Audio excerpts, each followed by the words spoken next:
আমি শুধু রুমটা ঘুরে ঘুরে দেখছি। তখন পেছন থেকে আম্মু বলে উঠল, এগুলো সব নিশি পাগলির কাজ। সারাক্ষণ তো রুমে এসে বসে থাকে আর এত সুন্দর করে গুছিয়ে রাখে। আমি বললাম, বাহ, পিচ্চিটা তো ভালোই ঘর গুছাতে জানে। আম্মু বলল, হ্যাঁ। আচ্ছা শোন, আমি রান্নাঘরে গেলাম, তুই ফ্রেশ হয়ে কিছুক্ষণ রেস্ট নে। তারপর খাবার হয়ে গেলে আমি তোকে ডেকে নিয়ে যাব, কেমন? বলেই আম্মু চলে গেল। আমি ওয়াশরুম থেকে গোসল করে এসে ড্রেস চেঞ্জ করে বিছানায় গা এলিয়ে দিলাম। গা এলিয়ে দিতে কখন যে ঘুমিয়ে গেছি নিজেও জানি না। খাবার সময় আম্মু ডাকতে এসে আমাকে ঘুমানো অবস্থায় দেখে আর ডাক দিল না। ভাবলো হয়তো অনেক ক্লান্ত। সবাই খাওয়ার সময় আম্মু বলে উঠল, রাকিবের আব্বু? আব্বু বলল, হ্যাঁ বলো। আম্মু বলল, নিশিকে একটা ফোন করে আসতে বলো। আব্বু বলল, আমিও সেটাই ভাবছি। চাচু জিজ্ঞেস করলো, কেন ভাইজান? আম্মু বলল, দেখো, আমি জানি রেখার বাসাতেও ও মন খারাপ করে থাকবে। তোমার মেয়েকে আমরা খুব ভালো করেই চিনি। যদি এখানে এসে রাকিবকে দেখে, ও আমাদের থেকেও বেশি খুশি হবে। আব্বু বলল, তাহলে কি ফোন করব? চাচি বলল, আমার মনে হয় করাই ভালো, কারণ পরে যদি শুনে আসার পরও আমরা তাকে জানাইনি, তাহলে আরেক কাণ্ড ঘটিয়ে ফেলবে। আম্মু বলল, হ্যাঁ ঠিকই বলছো, তোমার মেয়েটা এমন কেন? চাচি বলল, আমি কি করব, তোমরাই তো ওকে আদর দিতে দিতে বাদর বানিয়ে দিছ। বলেই সবাই হাসতে লাগলো। তারপর সবাই খাওয়া দাওয়া শেষ করলো। খাওয়া শেষ করে আব্বু নিশিকে ফোন করলো। রিসিভ করতে নিশি বলে উঠলো, আসসালামু আলাইকুম বড় আব্বু। আব্বু সালামের জবাব দিয়ে বললেন, কেমন আছো নিশি মামুনি?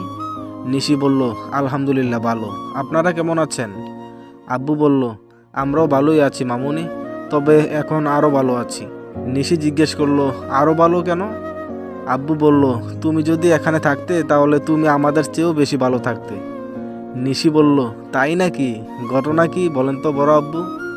আব্বু বলল, সেটা কি ফোনেই শুনবা নাকি নিজে এসে দেখবা? নিশি বলল, আগে শুনি, তারপর ভাববো যাবো কি যাব না। আব্বু বলল, বললে না এসে তুমি থাকতেই পারবে না। নিশি বলল, তাহলে বলেন, আগে শুনি। আব্বু বলল, রাকিব বাসায় আসছে। নিশি বলল, কি? রাকিব ভাইয়া? আব্বু বলল, হ্যাঁ ঠিকই শুনেছ। নিশি বলল, আপনি ফোন রাখেন, আমি এক্ষুনি যাওয়ার জন্য রেডি হচ্ছি, আল্লাহ হাফেজ। বলেই ফোনটা কেটে দিল। হ্যালো হ্যালো, পাশ থেকে চাচু জিজ্ঞেস করলো, কি হয়েছে ভাইজান? আব্বু বলল, তোর মেয়ে শোনে ফোন কেটে দিচ্ছে, সে রেডি হচ্ছে আসার জন্য, আর এক সেকেন্ডও নাকি ও নষ্ট করতে চায় না, তাই আমার সাথেও আর কথা বললো না, কেটে দিছে। চাচি আর চাচু মুচকি হাসতে লাগলো। তারপর আম্মু বলল, বলছিলাম না সবচাইতে বেশি ও খুশি হবে। তারপর আব্বু চাচুকে বলল, ভাই তোর কাছে একটা জিনিস চাইবো, দিবি? চাচু বলল, আরে ভাইজান এভাবে বলছো কেন, একবার চেয়েই তো দেখো।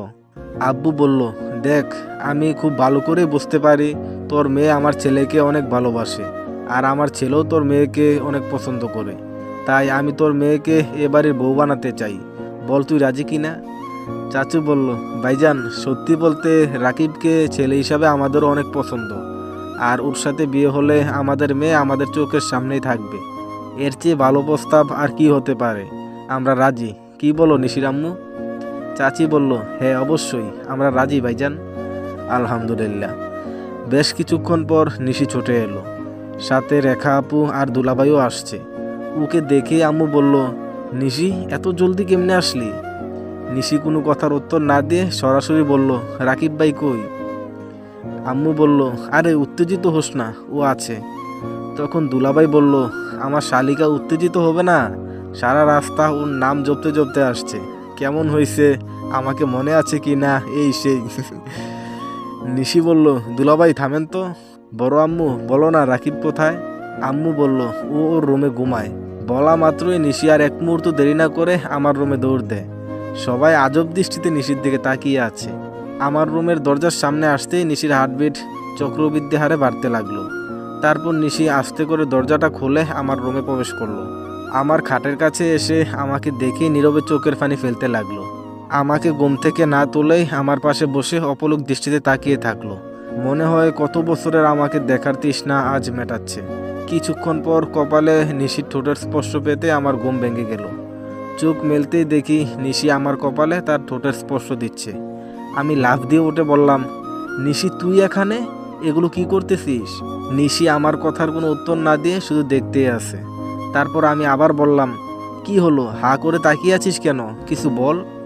নিশি বলল, কেমন আছো ভাইয়া? আমি বললাম, আমি ভালো আছি, তুই কেমন আছিস? নিশি বলল, এতদিন ভালো ছিলাম না, তোমাকে দেখার পর অনেক ভালো হয়ে গেছি। আমি বললাম, এখনো ডায়লগ ছাড়িসনি? নিশি বলল, আমার কথা কি একবারও মনে পড়েনি এই 2 বছরে? এবার আমি চুপ হয়ে গেলাম, মাথা নিচু করে আছি। তারপর নিশি বলল, কি হলো, উত্তর দাও। আমি বললাম, তোদের সবার কথাই অনেক মনে পড়েছে। নিশি বলল, তাহলে কেন আর যোগাযোগ করোনি? তারপর আমি নিশিকে ঘটে যাওয়া সব ঘটনা খুলে বললাম। সব শুনে নিশি একদম থ হয়ে গেল। তারপর বলল, ভাইয়া একটা কথা বলবো? আমি বললাম, হ্যাঁ বল। নিশি বলল, আমি তোমাকে একবার জড়িয়ে ধরতে চাই।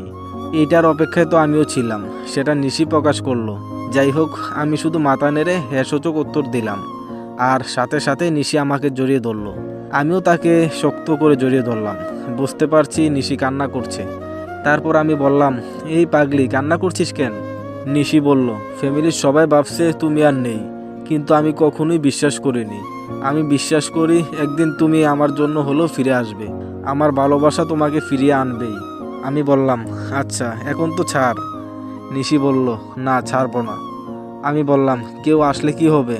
নিশি বলল, কেউ আসবে না। আমি বললাম, তুই একটা পাগলি।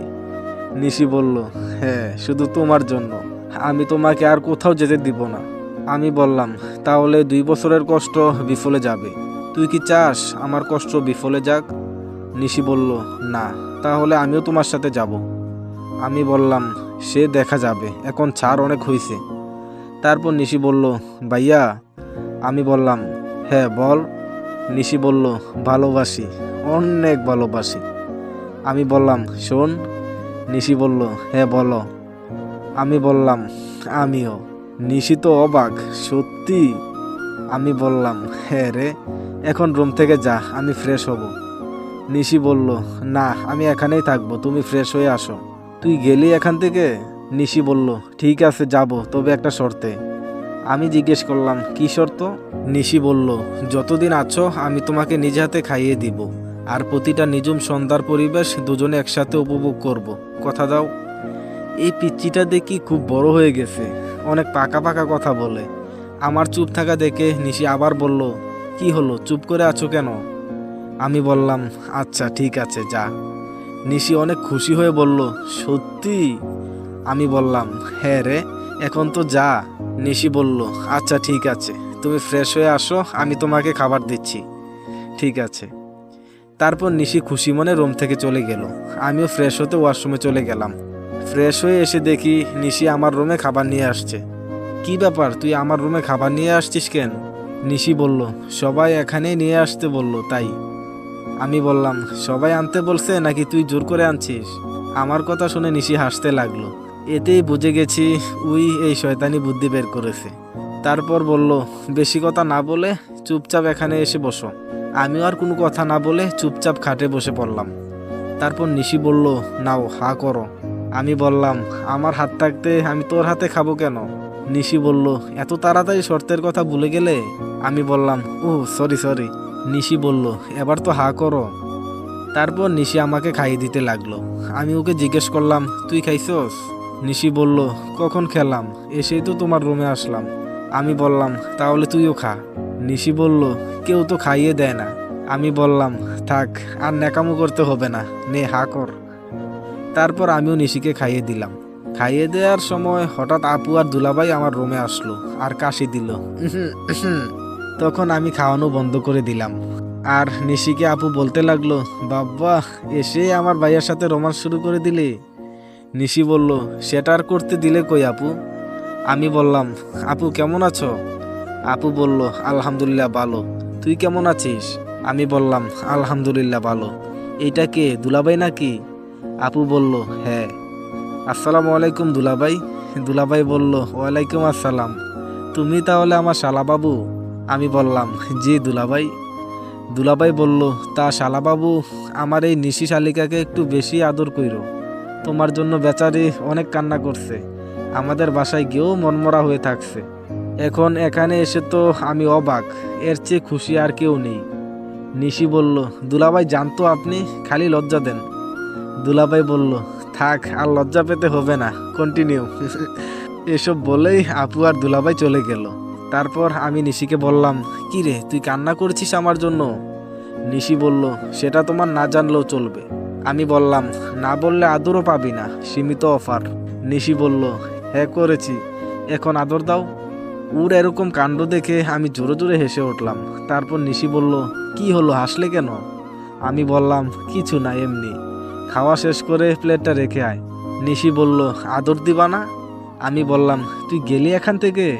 নিশি বলল, ঠিক আছে, আমিও আমার আদরটা আদায় করে নিতে জানি। বলেই নিশি প্লেট রাখতে চলে গেল। সন্ধ্যাবেলা আমি যার জন্য যেটা আনছিলাম তাকে সেটা দিয়ে দিলাম। নিশিকে কি দিব সেটা নেয়ার জন্য নিশি অধীর আগ্রহ নিয়ে আমার দিকে তাকিয়ে আছে। তারপর আমি বললাম, সরি নিশি, তোর জন্য কিছুই আনতে পারিনি রে। নিমিষেই নিশির মুখ থেকে হাসির ছাপটা উধাও হয়ে গেল। মন খারাপ করে উঠানের বাইরে চলে গেল। আব্বু বলল, কি করলি এটা তুই? সবার জন্য আনলি আর ওর জন্য আনলি না? আমি বললাম, আরে আব্বু আনছি তো, ওরে একটু রাগাইলাম আর কি। আব্বু বলল, তোরা পারিসও বটে। আমি বললাম, আমি একটু আসছি আব্বু। বলেই বাইরে চলে আসলাম। এসে দেখি নিশি একাই উঠানে দাঁড়িয়ে আছে। আমি এসে বললাম, নিশি। নিশি বলল, হ্যাঁ বলো। আমি বললাম, চল বাহিরের ওই পুকুর ঘাটটায় বসে সন্ধ্যাটা উপভোগ করি। নিশি কোনো কথা না বলে চুপচাপ আমার সাথে গিয়ে নিঝুম সন্ধ্যা উপভোগ করতে লাগলো। একটু পর আমি বললাম,